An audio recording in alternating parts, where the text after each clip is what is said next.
થી પોતાની પડતર માંગણીઓને લઈને બોનસની વાત હોય, પગાર વધારાની માંગ હોય, અલગ અલગ માંગણીઓને લઈને તેઓ વિરોધ કરતા રહે છે। આજે સુરતમાં દક્ષિણ ગુજરાતની તમામ આંગણવાડી બહેનો દ્વારા આવેદનપત્ર આપવામાં આવ્યું, કલેક્ટરને વિરોધ કરવામાં આવ્યો। તેમનું એવું પણ કહેવું છે કે તમામ સરકારી કર્મચારીઓને બોનસ આપવામાં આવે છે અને અમારા માટે જાહેરાત કરાય છે, પણ અમને આજ દિન સુધી દિવાળીમાં ક્યારેય બોનસ પણ નથી અપાયું।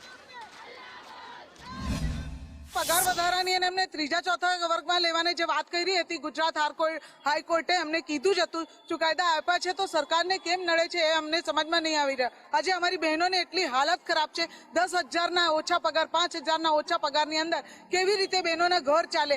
એટલી મોંઘવારી દિવસે દિવસે વધી જાય છે, તો સરકારશ્રીઓને એમ કેમ નહીં દેખાતા કે બહેનો આ તમારી લાડકી જ બહેનો છે ને? આજે ગુજરાત જેવા સમૃદ્ધ રાજ્યની અંદર ગુજરાતની બહેનોની એટલી કફોડી સ્થિતિ છે, દયનીય સ્થિતિ છે, એ જોવા જેવી વાત છે।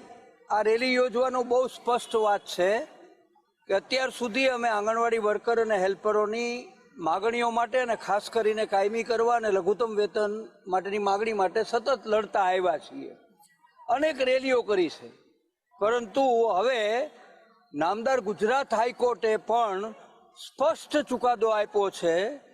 એક જજે તો ચુકાદો આપ્યો, પરંતુ ખંડપીઠ છે એને પણ ચુકાદો આપ્યો છે કે ગુજરાતની અને દેશથી આંગણવાડી વર્કર અને હેલ્પરને માનદ સેવક ગણી શકાય નહીં, નોકરિયાત ગણવા જોવે।